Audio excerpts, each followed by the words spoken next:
Божието Слово. Те там ще го отворят и по свой начин ще го разглеждат, а ние ще го отворим тук, за да го разглеждаме по нашия начин. Надявам се този начин да бъде разбираем, да бъде достъпен за всеки един от нас. И аз се моля в този утренен час Господ да ме употреби, за да може това Слово да достигне до нашите сърца и да бъде разбрано правилно. И аз ще го направя в една молитва сега. Господи, аз идвам при Тебе като слаб инструмент. Темата, която ще разглеждаме, е трудна, сложна, противоречива, често пъти неразбрана. Но аз те моля, Господи, да ми дадеш яснота на израза, да говориш чрез мене и да изявиш това, което е Твоята воля за нас, хората, и да ни насочиш в правилната посока, за да служим и да живеем правилно на Тебе. Амин.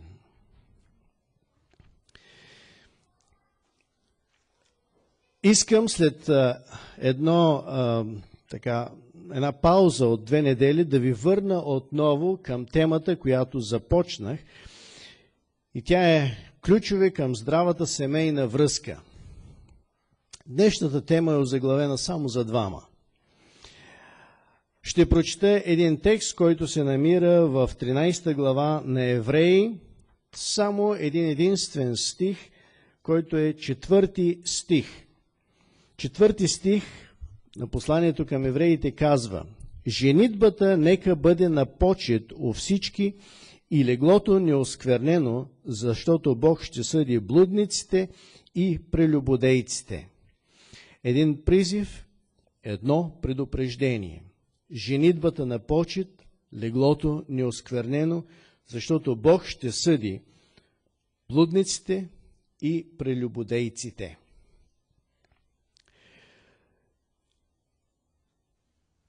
Колко са вярващите в нашата църква, които са поели ангажимент да се молят за младите семейства в църква? Нека да вдигнат ръка. Малко са тези, които се молят за младите семейства. Бог ни е дал доста семейства, повече от 10 са. И в това аз виждам един уникален дар от Него, който ние трябва да ценим, иначе може да ни бъде отнет. Темата, която ще разгледаме, е една от малкото, които събуждат интереса още с самото заглавие. Когато ви казах заглавието само за двама, предполагам, че във вашите умове изникна веднага онзи образ, който понякога се появява на телевизията, когато дават филми. Едно кръгче, в което пише или 12, или 18 зачеркнато, което означава, че този филм не е за деца под 12 или под 18 години. Много вярващи смятат, че тази тема, която искам да захвана днес, е тема, която не е за църквата. И тази тема е именно секса в християнското семейство. Тези, които отричат тази тема като тема за църковно размишление, смятат, че секса по някакъв начин умърсява хората. Това е защото в света постоянно и навсякъде се говори за това, и сексът там е представен като в една грозна светлина. За него се говори като за нещо лъстливо, нещо, за което хората само говорят с насмешка или с желание да го използват в нечистата му форма. Но факта, че света извращава нещо, не може да бъде достатъчна причина църквата да го изключва от полезрението си и от коментарите си. Между другото, много от родителите и бабите нямат представа колко заляти са децата им и внуците им с информация именно относно сексуалните взаимоотношения. Те оставят тази грозна лавина от лъжлива информация да залива децата им, а те нищо не правят по въпроса. И виждаме родители, виждаме баби и дядовци, които в един момент разбират, че са изтървали възможността да изяснят нещата на децата си, а децата им са образовани не от друг, а от света, от телевизията, от интернета и от всички тези неща, които заливат вниманието на младите с лъжлива информация относно тези хубави отношения, каквито са сексуалните. Защо да не говорим в църква по тези теми? Защо в църква да не откриваме истината за тях, преди света да се е погрижил да имплантира лъжата в сърцата на младите хора? Затова с Божията помощ искам да открием някои от важните истини, които Словото ни предлага във връзка с темата секс. Днес ще разгледаме няколко библейски принципа. И нека всеки родител, нека всеки възрастен спокойно и сериозно да обърне вниманието си към тези теми с желанието да ги разбере, за да може да научи своите малки роднини, деца или внуци, да ги научи на добро, на правда, на истина по отношение на тази тема, докато не е твърде късно. И така, първия принцип, който искам да ви представя тази сутрин, е: секса е Божий дар. Той е даден по Божия инициатива. И можете да отворите текстовете, които ще ви дам в Божието Слово. Битие, 1 глава, 27 стих. В началото на книгата Библия Бог ни говори и ни казва нещо интересно. И Бог създаде човека по своя образ, по Божия образ го създаде, мъж и жена ги създаде. И Бог ги благослови и рече им: плодете се и размножавайте, напълнете земята и обладайте я.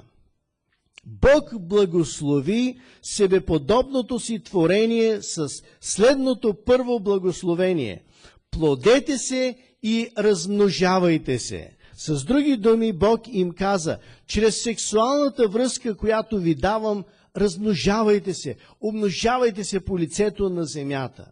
Виждаме ли? Не човека открива сексуалността, а сам Бог я залага в него, за да може човека правилно да я експлоатира в своя полза, за свое удовлетворение и за да придобие и мъдрост. И щом секса е по Божията идея, може ли някой да каже: това е лошо нещо? Не. Истината е, че ние всичко можем да извратим, но това, което ни е дадено от Бога, то не е лошо.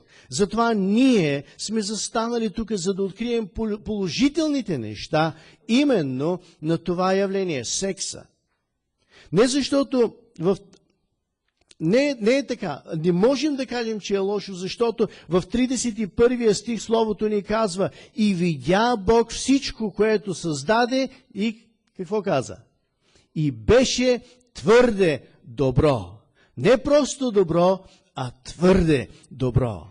Много християни и богослови твърдят, че човешкото естество е грешно и затова секса бил необходимо зло.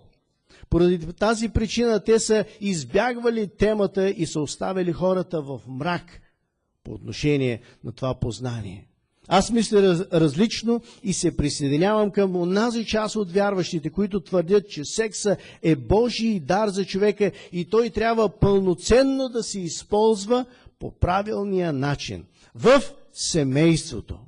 Изводите са лесни за откриване. Ако секса е дар от Бога, той е добро за нас.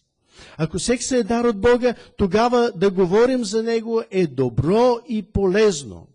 Ако секса е дар от Бога, тогава няма нищо лошо да се наслаждаваме чрез него, когато дойде време. Сиреч в семейството си между съпруга и съпругата. Бог така го инициира в Едемската градина и с това ни показа начина на правилната консумация. Ако секса е дар от Бога, ние нямаме причини да се срамуваме от това.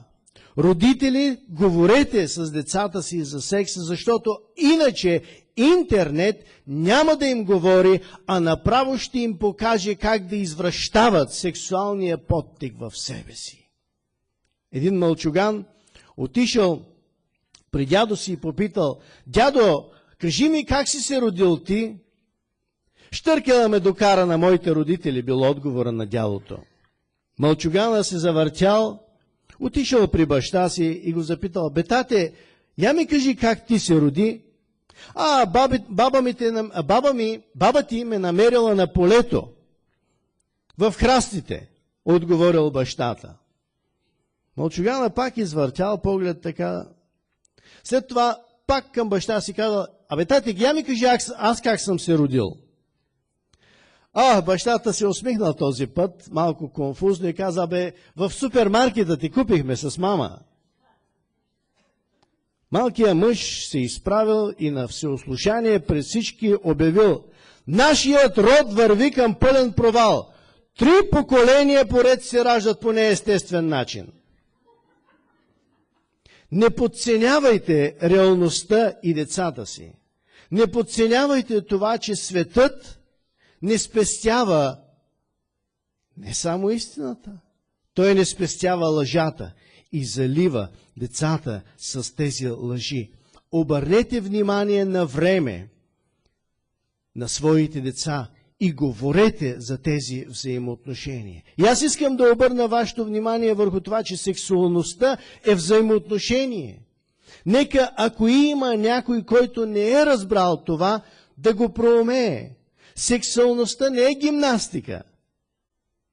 Ако не си забелязал, че в секса има взаимоотношение, време е да погледнеш, защото ти не забелязваш тези взаимоотношения поради факта, че може би греха в тебе е извратил отношението ти към секса. Може би неща, които ти си правил преди, са го омерзили това отношение и ти не виждаш взаимоотношенията, а действаш само като един консуматор. И аз искам от това място да застана и да дам някои съвети. Тъй като секса е дар от Бога, ние сме длъжни да посъветваме съответните хора какво да правят с него. И аз се обръщам към всички онези, които все още не са женени, които усещат вътре в себе си този хормон на сексуалността да действа. Аз искам първо да ви насърча и да ви кажа: благодарете на Бога за това, което ви е дадено. Защото то е дар от Бога. Искайте той да не ви бъде проблем, докато сте встъпили в брак. Причините, поради които този хормон може да те измъчват, са вестниците, списанията, разговорите с приятелите, телевизията, интернет. На тези неща, ако обръщате внимание от сексуална гледна точка, те ще отровят вашето отношение към тази истина и към тази тема. Затова аз искам да се обърна към вас и да ви кажа: ако се чувствате слаби да се борите с сексуалността в себе си, млади хора, искайте с вяра от Бога да ви даде победа в тези неща. Ако чувствате, че сексуалността ви надделява и ви кара да гледате неща, които усещате, че не са редни пред Бога, да търсите неща, които усещате, че са грях пред Бога, искайте от Бога да ви даде победа. Искайте го с вяра, че сте я получили, а не с съмнение. Никога не заставайте да казвате: няма да може да се справя. Нямам сили в себе си. Да, ние за много неща нямаме сили, но Бог е този, който ни дава сили и може да ни даде победа на тези неща. И възрастните какво ще кажат? Амин! Да бъде така. Младите да имат сила, младите в нашата църква да имат сила да отстояват срещу изкушенията и да гледат на сексуалността като един дар от Бога, който, когато дойде момента, ще могат да го използват и да му се радват. Аз искам да се обърна към неженените, които, идващи от света, вече са консумирали сексуалността, вече са имали връзка интимна с партньор или партньори и сега, когато са дошли в църква, повярвали, разбират, че това е нещо нередно. Аз искам да се обърна към вас не за да ви съдя. Аз искам да ви кажа, че идвайки при Бога, вие можете да промените нещата за себе си. Идвайки при Бога, вие можете да получите сила от Него и да спрете това, което досега сте вършили. Да спрете с тези взаимоотношения, които сте имали, сексуална връзка с момичета или с момчета от света, които всички така правят днес. Обърнете се към учениците и ги питайте. Те вече знаят много неща, да не кажат, че повечето от тях вече са правили секс в живота си. И някои се хвалят с това. И някои се гордеят. С какво се гордеят? Те се гордеят с това, че развалят един Божий дар в себе си, че рушат нещо, което Бог им е дал, за да могат в него да намерят едно пълно удовлетворение един ден. Но невъзможността да чакат, невъзможността да се въздържат, ги прави жертва и обрича живота им и брака им на провал. Бог може да даде промяна в твоя живот. Той може да ти даде сила да застанеш срещу това и да кажеш: до тук повече няма, за да може да изпълня Божията воля за себе си. И ще бъдеш благословен. Защото Святия Дух ще може да ти даде онова, което ти сам не можеш да си вземеш. Божия Дух ще даде сила за борба срещу греха. Съвет към онези, които са влезли в сериозни приятелства с цел брак, или към вече сгодените, които са нарочили ден за брака си дори. Аз искам да ви кажа, че във вашето очакване на брака ви, в вашата подготовка за брак, вие трябва да останете чисти помежду си, да запазите чистите тези взаимоотношения и да не консумирате сексуалната си връзка преди брака. Някои хора, дори и християни, смятат, че няма нищо нередно в това да бъдат заедно и да се възползват от сексуалното си привличане преди брака. Защото и тъй се подготвят да бъдат в брачна връзка, да бъдат семейство. И смятат, че това е нормално. Но това не е нормално. И наказанието ще дойде за това, ако се противите на Бога по този начин. И последствията може да бъдат болезнени за вас. Затова искам да ви насърча. Имайте търпение. В края на краищата време е, което ви разделя от момента, в който вие да се съберете, да създадете семейство и там да се радвате на тези сексуални взаимоотношения.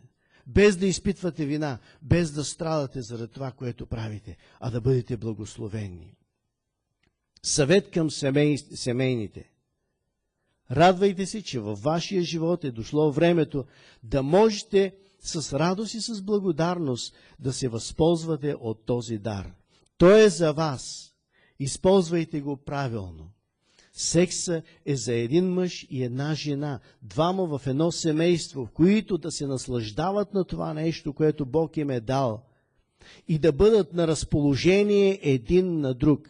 И аз искам да ви насърча, семействата, бъдете на разположение един на друг. Не си отказвайте тази връзка. Стимулирайте се взаимно, а не да търсите стимули извън семейството ви. Като казвам стимули, имам отново предвид картини, различни от различни източници, които по някакъв начин да ви стимулират, или порнография, казано в прав текст, да бъде стимул за вас. Стимулирайте се един друг. Бог ти е дал твоите стимули, достатъчно от тях да бъдат до тебе в леглото. И ти можеш да се възползваш от тях и да се радваш на това, което Бог ти е дал. Секса е дар от Бога. И той може да бъде благословение тогава, когато е в семейството. Той може да бъде нещо, към което всеки един млад човек, още не женен, да гледа с надежда и с благодарност, но без да се възползва извън брака от него. Принцип номер 2. Секса е дар от Бога за двама разнополови индивида – мъж и жена. Битие 2 глава, 18 стих. И Господ Бог каза: не е добре за човека да бъде сам. Ще му създам подходящ помощник. И аз искам да се спра върху тази дума подходящ. Какво означава подходящ помощник? За да разберем подходящия, може би трябва да помислим за неподходящия помощник. Кои са неподходящите помощници? Аз казах вече за секса извън брака. И трябва да ви кажа, че всички останали извън семейната връзка са неподходящи помощници. Когато осъществяваме извън семейни сексуални контакти, ние влизаме в грях. Ако се стремим към тях, ние умърсяваме съзнанието си. Днес света казва, че това са стимули. Когато имаш извънбрачни контакти, това са стимули за твоят брак да бил по-добре. Това е една гнусна лъжа. Защото хората, които са се възползвали от този съвет, са разбрали, че това не е истина.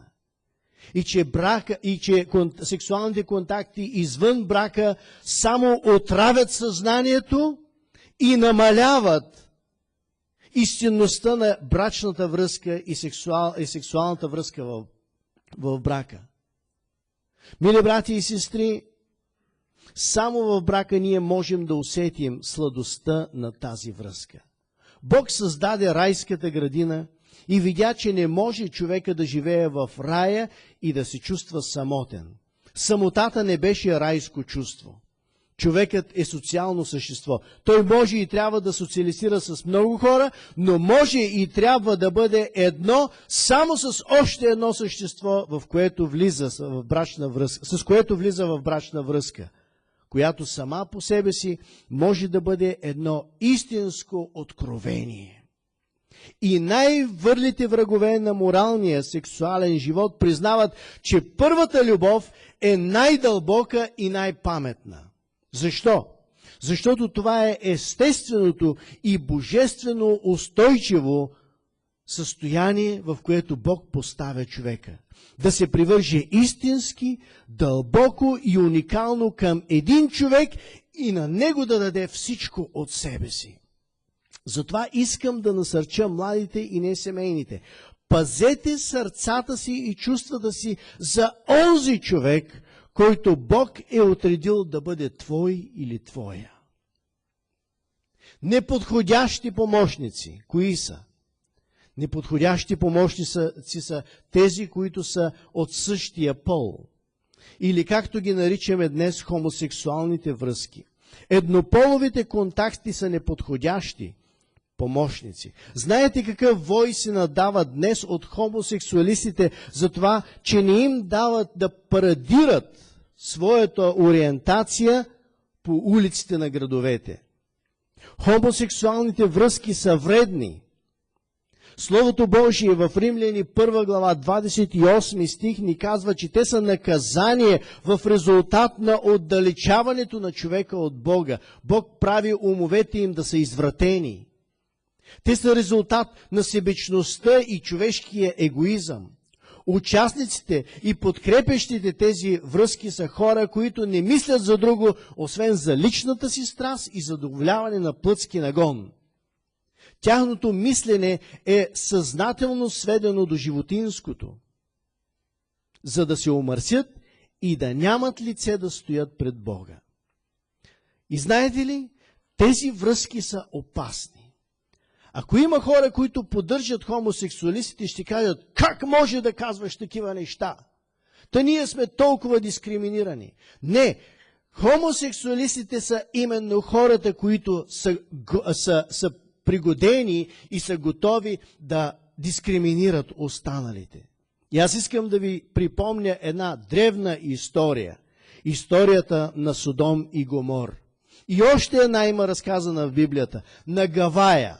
И тези две истории говорят именно за това, че в тези три града имаше точно този проблем. Проблема на хомосексуалността. В Содом и Гомор, когато ангелите дойдоха в дома на Лот, спомняте ли си какво стана? Дойдоха градските мъже, развратените, и казваха какво? Пусни гостите си. Защо? За да ги познаем. Какво означава да ги познаем? Да имаме сексуален контакт с тях, да ги насилим. Мъже търсеха мъже. Гавая какво стана? По същия начин, стария домакин, който прие гостите си, беше нападнат от тези извратени хора и те блъскаха по вратата му и казаха: дай гостите, които са в дома ти, за да ги познаем. Точно това имайки отново в ума си. Те искаха да правят секс с тези мъже. Те искаха да осквернят гостите на тези домове. Мили брати и сестри, виждате ли агресията, която настъпва в тези хора? Ние трябва да бъдем внимателни и трябва да заставаме против изявата на такива неща. Ние се радваме тогава, когато в нашия град ги възпират тези процеси, тези манифестации, които вървят в София, например. И аз съм забелязал, че след такава манифестация в София обикновенно идва разрушение някакво в града.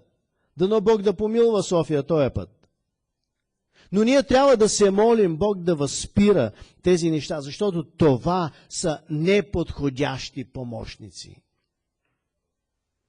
Бог даде на Адам Ева, да бъде слава на името му.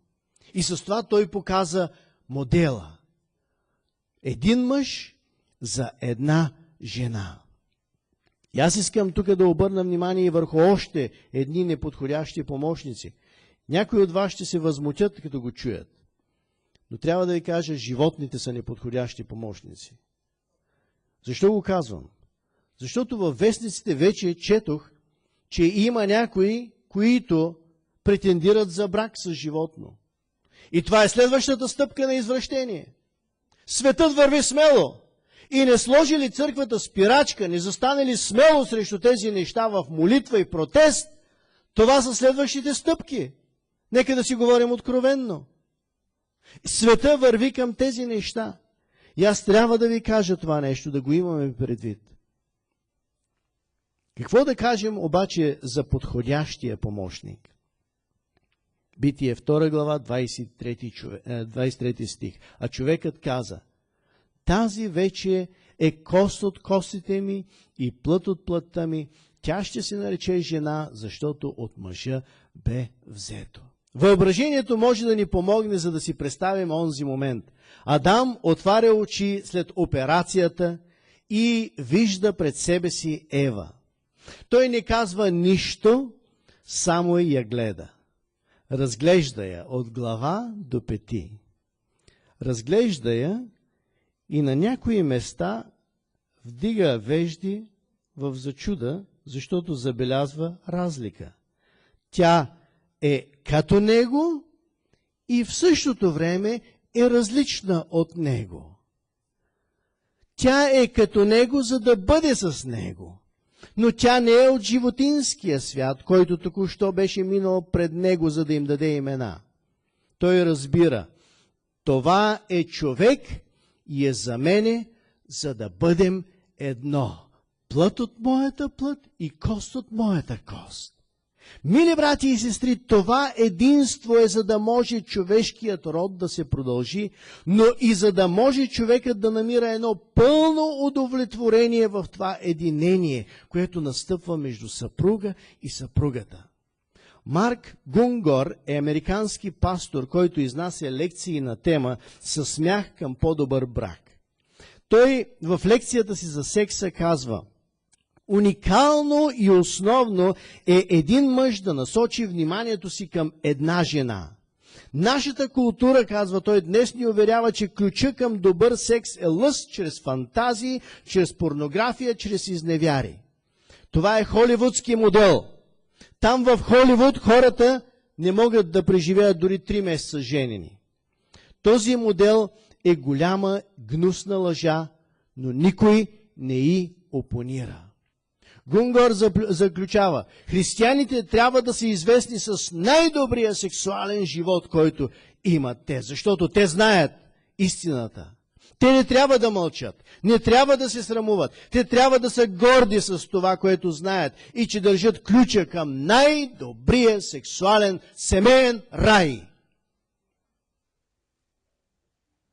Ако слушаш това и си мислиш: да, ама на мен май Бог не ми е дал подходящия партньор, имайки предвид жена си или мъжа си, знай, че мислейки по този начин имаш проблем. И този проблем не е твоят мъж или твоята жена. Проблемът ти е непознаване на Божиите възможности. Аз познавам много семейства, в които или жената, или мъжа се бори за спасението на своя партньор. И знаете ли, настъпват чудеса. Моята братовчетка и нейния мъж са тук. Нейният мъж нямаше идея за вярата, нямаше идея за Бога. Но те се молеха дълги години. И ето той е тук, заедно с жена си, за да бъдат заедно едно християнско семейство. Партньорът ти е подходящ. Ти просто трябва да измолиш от Бога благословение за него. Обичам този текст от Марка 10 глава 27 стих, който казва: Исус ги погледна и рече: за човеците това е невъзможно, но не и за Бога, защото за Бога всичко е възможно. Лука 1 глава 37 стих. Защото за Бога няма невъзможно нещо. Твоите проблеми са напълно разрешими за Бога. И ако ти смяташ партньора си, че той е неподходящ, лъжиш се. Бог може да го направи напълно подходящ за тебе. И ако е така, знай, че можеш да разчиташ напълно на Бога. На несемейните искам да кажа: само Бог знае подходящия за тебе партньор. Това е за несемейните. И аз искам да ги насърча. Винаги съм ги насърчавал в частни разговори. Искам днес от амвона да ги насърча. Тези, които търсят партньор за себе си. Знайте, че Бог знае кой е подходящия партньор за тебе. Във всяко едно, и в физическо, и в духовно измерение. Затова искай от Него. Искай с подробности. И Той ще ти даде.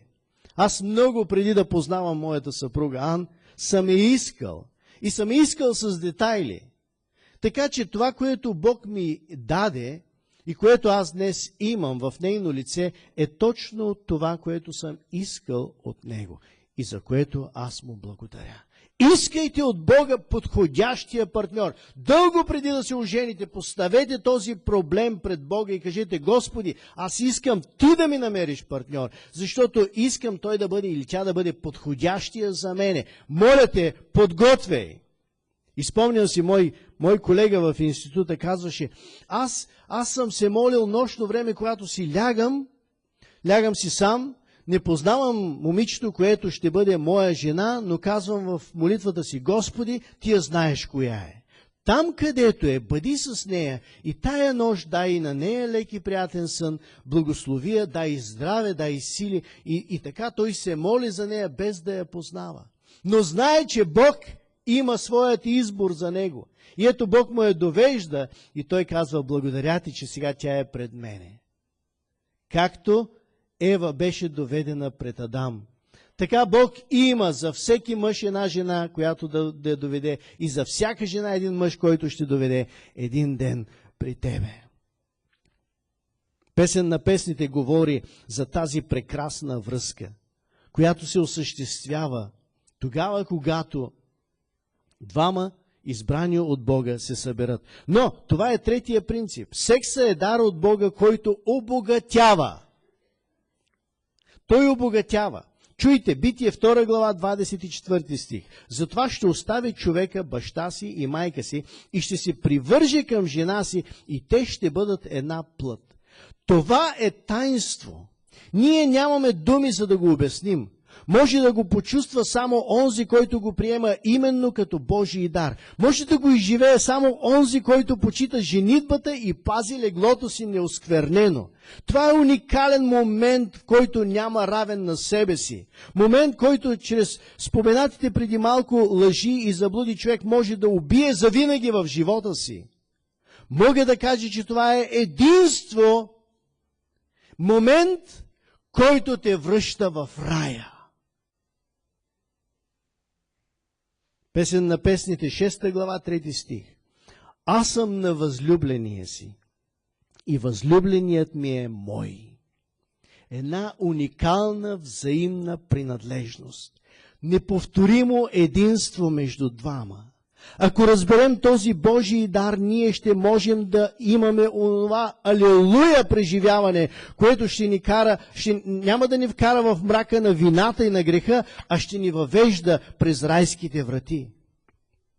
Секса е уникално единство, при което ти ставаш едно с партньора си. Единство, което те прави двойно по-силен, двойно по-сигурен, по-уверен. Няма подобно единство никъде другаде в света. Но ние можем да го открием в духовната сфера, защото Словото ни говори за едно такова единство. Единство, в което ние чрез Христос се свързваме с Бог. Не се ли увеличава силата ти? Не се ли увеличава сигурността ти и възможностите тогава в тази връзка? Единство, което обогатява. Това ти дава Бог. Когато ти дава жена или мъж, за да създадете дом, радвай се и се гордей. Един бизнесмен пътувал с жена си в своето Бентли. Бентли е една много луксозна кола. Ние не ги виждаме често тук по нашите улици, но от време на време се забелязват. Само бизнесмените ги карат, защото са много скъпи. Но както всяко Бентли, така и на това му свършил бензина. И трябвало да спрат на една бензиностанция. Когато спрели да заредят, естествено, знаете, по бензиностанциите идват едни служители, които първо ти пълнят резервуара, след това ти мият стъклата. И когато един такъв служител се е приближил до Бентлито, жената на този, който карал Бентлито, казала: "О, здравей на служителя, който идвал." И докато той плащал бензина и оправил сметките, тя приказвала с този мъж, който работил в бензиностанцията. Когато всичко приключило, те седнали в колата, мъжът се обърнал към жена си и задал въпроса: "Кой беше този?"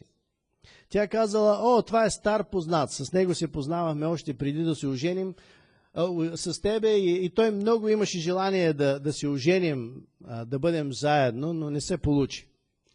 Мъжът тогава се засмял и казал: "Ако беше се оженила за него, сега щеше да бъдеш жена на бензинаджия." Жената, без да се усмихне, погледнала към него и казала: "Не, ако се бях оженила за него, той щеше да кара Бентлито, а ти щеше да бъдеш бензинаджията." Много зависи тази връзка, която е в дома, защото тя изгражда. Тя или изгражда, или събаря.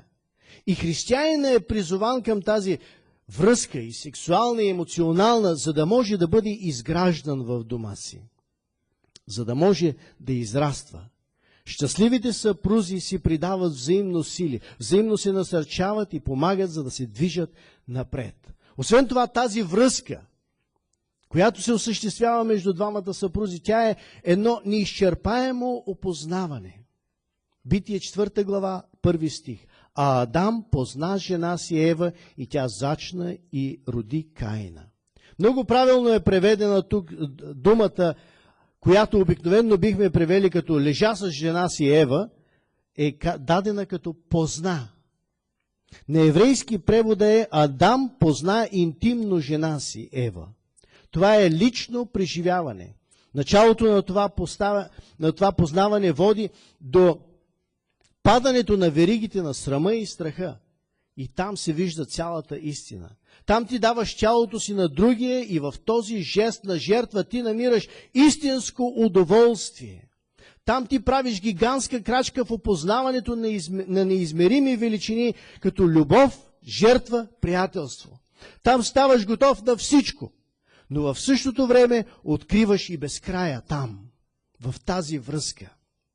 Тези чувства не ви ли напомнят нещо познато? Апостол Павел разяснява тази тайна в Ефесяни 5 глава, като сравнява тези телесни взаимоотношения с отношението на Христос към църквата. Ние чрез любовта Христова ставаме едно тяло с Него. Ефесяни 5 глава 30 стих. И веднага апостол Павел цитира именно Битие 2 глава 24 стих. За тази връзка между Адам и Ева. Мили брати и сестри, това е обогатяваща връзка, която може да открие много на двамата участници в нея.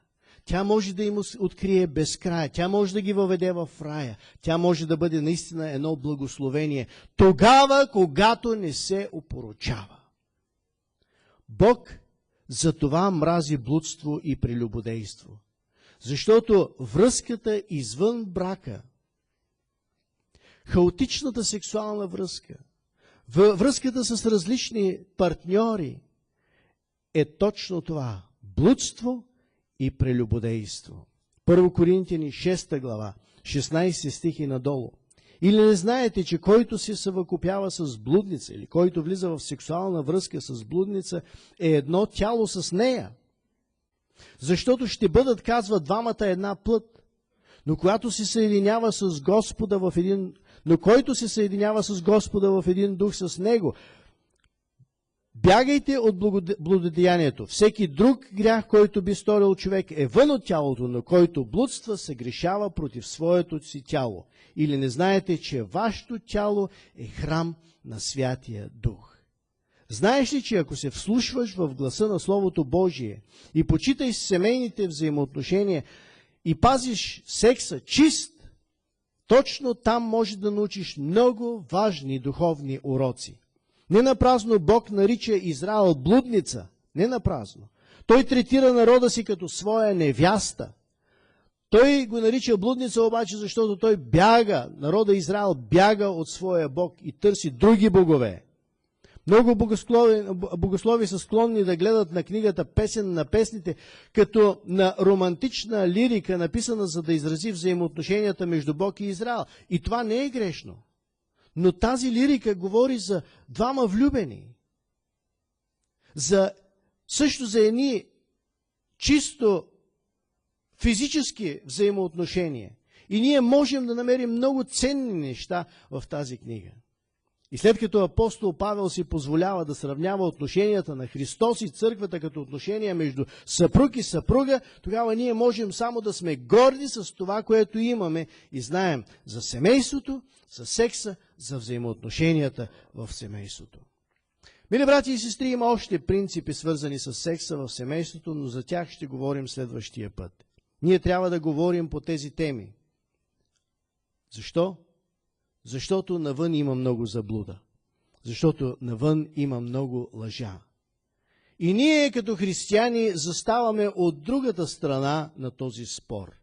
Ние не можем да стоим, да бъдем участници в един спор и да слушаме само какво говори другата страна. Ние също трябва да изразим мнение. Затова занимавам умовете ви с тази тема. Затова ви казвам тези библейски духовни принципи. Затова искам да обърнете внимание от това, което Словото ни учи и да можем да видим по какъв начин трябва да пазим тези взаимоотношения неопетнени. Женитбата нека да бъде на почет от всички и леглото неосквернено, защото Бог ще съди блудниците и прелюбодейците. Амин. Бог да ни помогне. Не само ние да имаме респект към женитбата и да пазим брачното ложе чисто, но също да учим и подрастващите, да учим и хората около нас. И когато чуваме за това как се осквернява брачно ложе, не да навеждаме глава или пък да се усмихваме безучастно. Напротив, като вярващи и християни, ние трябва да заставаме и да пазим истината, да я закриляме тази истина, да я издигаме високо, дори да сме готови да пострадаме за нея. Дано Бог да ни даде тази мъдрост и да ни помогне да разбираме значението на християнина и християнството в този свят.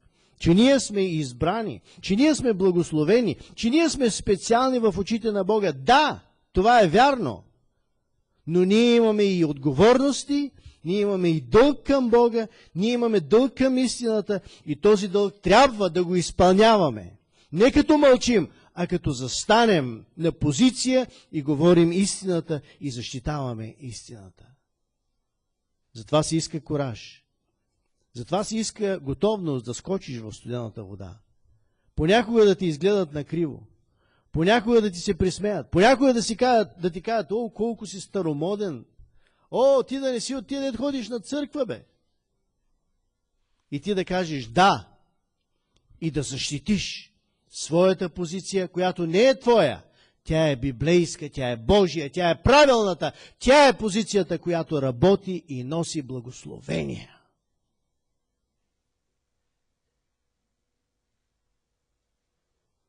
Нека Бог да отваря умовете ни, за да бъдем разумни и да правим онова, което е правилно в очите на Бога, а не да бъдем променени според модата, според тенденциите, според това, което света днес прави, и да следваме света, а не Словото Божие. Господи, идваме при Тебе тази сутрин смирено, защото ние знаем, че тази тема е много болна тема.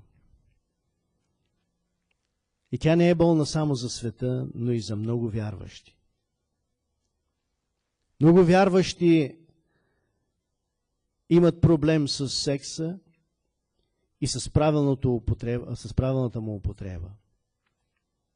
И затова те молим, изцели църквата си и я направи църква на светии. Църква на хора, които знаят истината, обичат истината, защитават истината, следват истината, живеят според истината. Молим Те, направи ни една активна църква, която е готова да страда дори заради истината. Благослови ни. И тази сутрин ние Те молим за всички млади семейства в нашата църква. Семейства, които Ти си благословил и които се радваме да видим и мъжа, и жената, и децата в Твоя дом. Ние Те молим за мъдрост, Господи. Молим Те за тяхния сексуален живот.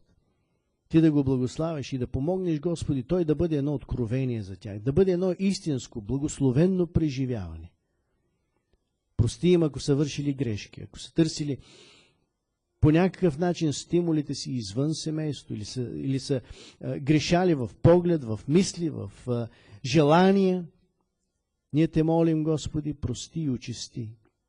И дай едни чисти, съвършени взаимоотношения да царуват в нашите млади семейства.